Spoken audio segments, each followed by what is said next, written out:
Bersama saya Wisnu Nugroho, inilah Beginu. Bukan begini, bukan begitu. Halo pendengar setia Beginu, selamat datang di episode terbaru persembahan Kompas.com dan Media Podcast Network. Sebelum mendengarkan sesi episode kali ini, jangan lupa untuk follow dan beri rating terbaikmu untuk podcast Beginu di Spotify, serta nyalakan notifikasinya supaya kamu bisa terinfo setiap ada episode terbaru. Jangan lupa juga untuk follow Instagram dan TikTok kami di @medio_by_kg_media. Di episode ini, kita akan menyelami kisah Syafiq Ali, seorang aktivis dan tokoh Nahdlatul Ulama. Bincang-bincang Wisnu Nugroho dengan Syafiq Ali bercerita tentang perannya di Nahdlatul Ulama. Syafiq juga menjelaskan bagaimana posisi NU kepada politik di negara ini. Kemudian, Syafiq mengutarakan pandangannya soal isu 3 periode dan imbasnya untuk stabilitas politik negara. Yuk, langsung saja kita dengarkan lebih lanjut.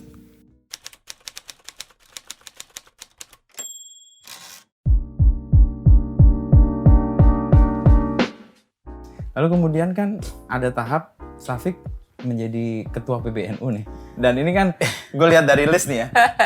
Ini nggak ada gelar agama, nggak ada gelar akademis, paling muda, awet-awet. Itu gimana ceritanya? Saya kayaknya satu-satunya ketua yang di depan namanya nggak ada apa-apanya dan di belakangnya nggak ada. Gimana ceritanya? Ya satu, saya udah aktif di PBNU sejak 96 ya, udah mengelola tabloid Warta NU dari zaman gedung masih lama, dari zaman Gus Dur itu. Itu zaman Gus Dur. PBNU masih belum ramai yang ngantor di PBNU itu cuma beberapa orang. Di situ kemudian berhenti bentar ketika reformasi gitu kan, lebih banyak aktif di luar, di jalan. Nah, sama teman-teman yang dari beragam ini ya, latar belakang balik lagi ketika NU online ya. Nah, di situ sejak saat itu praktis saya memang tidak pernah absen gitu ya, tidak pernah nonaktif dari membantu NU dan berkantornya juga di gedung PBNU. Jadi saya selalu ikut dinamikanya dan saya ya lumayan paham gitu kan dinamika di internal organisasi maupun di luar di situ. Dan kemarin ya ketika muktamar Mas Yahya atau Gus Yahya itu memutuskan untuk maju, gitu, itu juga termasuk ya ngobrol-ngobrol gitu. Saya juga seneng ketika Gus Yahya memutuskan maju karena menurut saya ya perlu ada regenerasi di sekarang. Ada banyak sekali generasi baru di NU, generasi muda NU yang mungkin cara berpikirnya sudah berbeda, kacamatanya, cara pandangnya juga sudah berbeda. Saya kira butuh ketua yang saya kira memang lebih paham terhadap perubahan-perubahan yang tidak pasti ini, yang lebih antisipatif. Dan saya kenal Mas Yahya cukup lama kan, dan diskusi cukup sering gitu kan, cukup sering ngobrol gitu. Dan ketika Mas Yahya memutuskan maju ya saya menganggap ya udah saya harus support dan membantu Mas Yahya untuk bagaimana Mas Yahya itu ya diterima dan memang dianggap ya beliau orang yang paling tepat saat ini untuk memimpin NU. Ya karena ya dinamika di situ ini ya. Kemudian mungkin Mas Yahya yang membutuhkan saya, dan masih membutuhkan. Ibaratnya mungkin beliau berpikir bahwa masih ada kerja-kerja yang harus saya kerjakan di PBNU gitu kan. Nah, kemudian beliau inilah menjadikan saya sebagai salah satu ketua ya gitu. Kalau saya di NU itu sebenarnya kan ya apa aja lah, karena ruang untuk mengabdi di NU itu pada dasarnya kan banyak. Di NU itu nggak jadi pengurus saja, pada dasarnya kan ruang pengabdiannya itu banyak. Banyak sekali kiai-kiai yang menghidupi pesantren, santrinya real juga, ribuan yang mungkin dia bukan pengurus ya, tapi ya NU bertahan sampai 90 tahun lebih ya, hampir 1 abad ini. Itu kan justru karena memang kiai-kiai yang seperti ini ya. Di situ. Tapi memang saya kira seiring perkembangan ini kan memang ya PBNU menjadi jauh lebih modern mungkin ya, karena juga tumbuhnya generasi. Generasi NU sekarang kan yang dalam tanda kutip modern kan udah banyak. Yang kuliah udah banyak dibandingkan zaman Pak Harto. Pak Harto kan mencari anak NU yang kuliah di UI gitu, itu kayaknya 1-2 aja itu yang kuliah di ITB, Erlangga di itu. Kalau sekarang banyak banget. Bahkan seiring mobilitas sosial yang terjadi pasca reformasi. Nah, di situ seiring ya ibaratnya sekarang mungkin kalau dulu NU itu masuk lapisan mustadafin ya, ekonomi lemah. Sekarang mungkin udah nggak layak NU disebut mustadafin. Nah, di situ pasca reformasi karena ekonomi banyak terdistribusi, politik juga terdistribusi dan segala macam, dan NU salah satu yang Terdampak karena itu, terdampak mendapatkan efek dari pemerataan atau distribusi kekuasaan, politik, ekonomi yang terjadi pasca reformasi. Jadi reformasi setidaknya ada hasil yang bisa dirasakan oleh... Ya saya kira jelas lah, kalau nggak ada reformasi kita nggak bisa bayangin. Kita nggak bisa bayangin saya nggak bisa bayangin akan sekian banyak generasi NU bisa mengakses kuliah.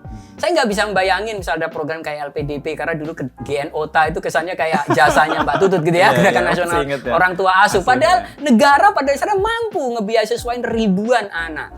Ada LPDP, ada BPJS. Dulu orang sakit ya harus jual sawah ibaratnya. Kalau yang punya sawah, kalau yang nggak punya ya utang-utang. Sekarang kalau mau tertib ada BPJS gitu kan. Nah, di situ ada banyak sekali, belum keterbukaan ekonomi. Dulu yang bisa jadi politisi cuma segelintir orang. Nah, dulu bupati, gubernur ditunjuk semua sama Pak Harto. Kalau nggak di-ACC sama Pak Harto nggak bisa, nggak dipilih oleh rakyat.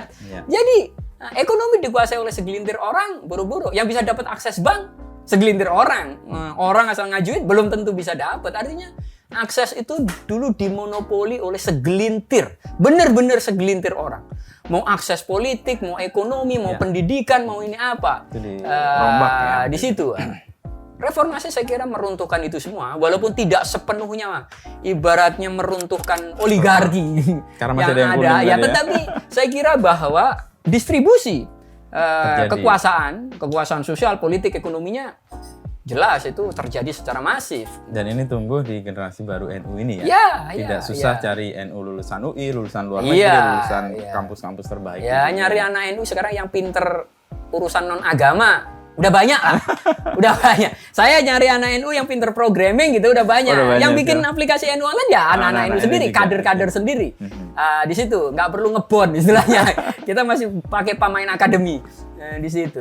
Kalau tugas Syafiq di NU sendiri sebagai ketua apa persisnya? Ya ini di PBNU dibagi, ada divisi-divisi ya.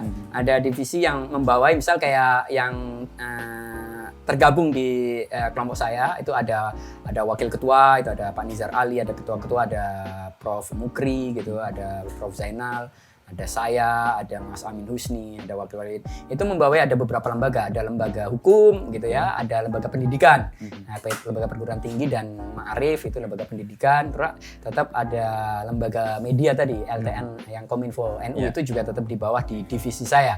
Jadi ya pada dasarnya besok baru akan rapat kerja di NU, mungkin akan ada pembagian yang lebih spesifik, tapi ya ibaratnya kan saya hanya ngurusin urusan media sama IT ya, yang digital gitu. Dan itu udah diurus jauh sebelumnya kan? Iya, karena itu juga sekarang. Yang memang selama ini yang saya urus itu jaringan terkait orang-orang yang kompeten di bidang itu udah terbentuk. Nah, di situ ya gitu. Ya tapi kalau mau boleh kan itu ketua urusan piknik dan makan-makan. Itu paling menyenangkan. Di NU itu kan banyak program piknik kan. Pikniknya orang NU itu kan ziarah Wali Songo ya kan. Saya zaman kecil namanya piknik itu ya ziarah Wali Songo itu kan. Ziarah makam ya itu pikniknya. Lalu makan-makan di NU banyak. Ada tahlilan, ada mauludan, isinya makan semua kan. Sholawatan, doa, termakan-makan. Jadi ini saya bilang, kalau ditanya, saya ketua urusan piknik dan makan-makan.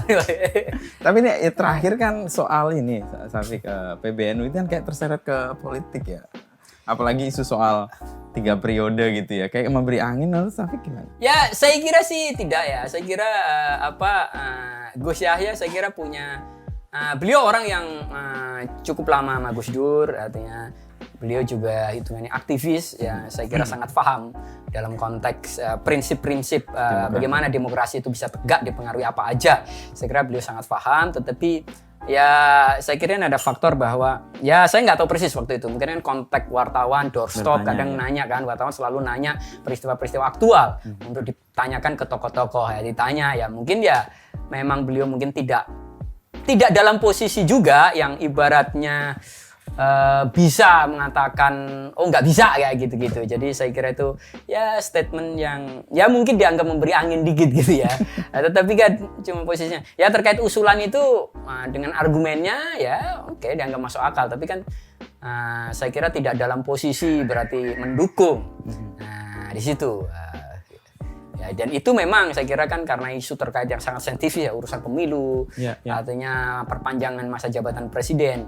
Ini kan isu sensitif ya, yang statement ketua PBNU ya pasti itu akan tanggapan dari banyak orang. Tetapi kan ini Gus Yahya kan juga belum berstatement lagi.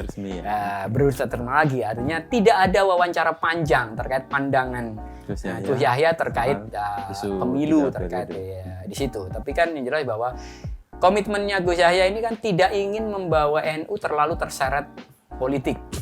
Nah, agar tidak terseret politik ya pertama adalah tidak membolehkan pengurus PBNU untuk maju sebagai presiden maupun wakil presiden. Oh, itu clear ya? Nah, itu clear dari sebelum muktamar bahwa tidak akan mengizinkan pengurus PBNU termasuk dirinya sendiri ya maju sebagai presiden atau nyari-nyari peluang gitu untuk dicalonkan. Enggak, itu udah pintu itu udah tertutup.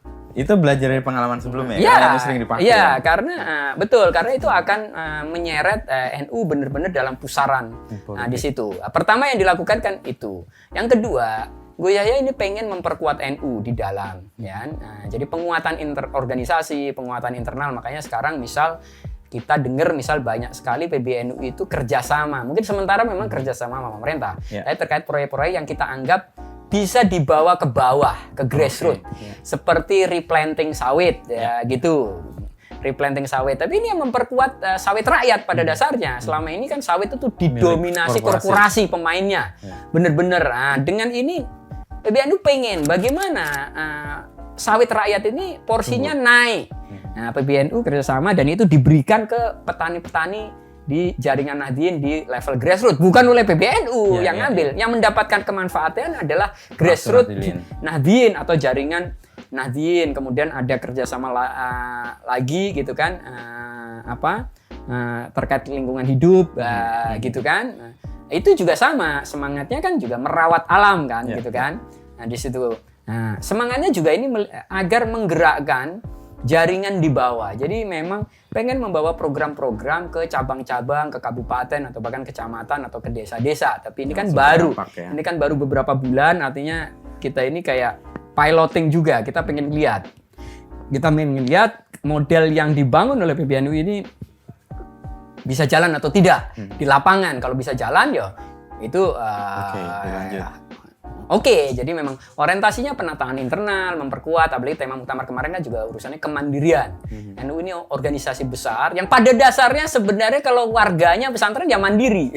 Pesantren kan dibangun umumnya kan ya dari kiainya sendiri, kemudian dapat tambahan wakaf, dan ini saya kira duit negara yang membantu di situ kan nggak gede banget, apalagi zaman Pak Harto lah ada. Nah, di situ pada dasarnya ya NU mungkin mandiri tapi belum cukup kuat. Kalau urusannya mandiri sih mandiri gitu kan. Tapi nggak cukup kuat. Tapi tidak cukup kuat. Artinya ketika ada persoalan dikit, ada krisis dikit, kerasa banget. Ada apa dikit, wah ibaratnya keluarga bayar kuliah anaknya aja udah nggak bisa gitu kan. Nah, istilahnya kayak gitu. Bagaimana ini lebih kuat lagi di sektor itu sama organisasi gitu. Organisasi ya NU ngurusi hampir kepengurusannya di seluruh kecamatan di Indonesia, gitu kan. Kalau nggak bisa dibilang desa, organisasinya hari ini mungkin masih sangat masih belum cukup mandiri secara organisasi. Ya, itu yang pengen ditata oleh Gus Yahya. Itu semua nggak akan bisa kalau semua ikut dinamika politik yang urusannya adalah kekuasaan, mendapatkan suara. Nah, yang tidak diinginkan gue ya adalah Gus Yahya nggak pengen NU itu selalu dijadikan vote getter, mesin pendulang suara. Bekerja, ikut rame-rame, tapi urusannya untuk nyari suara. Bukan bekerja rame-rame untuk memperkuat ekonomi warga, untuk memperkuat dirinya. Itu yang nggak dimaui Yahya. Selama ini kenapa kerja-kerja nggak terjadi? Ya karena kita terlalu fokus. Kita terlalu menikmati kerja-kerja mendulang suara itu.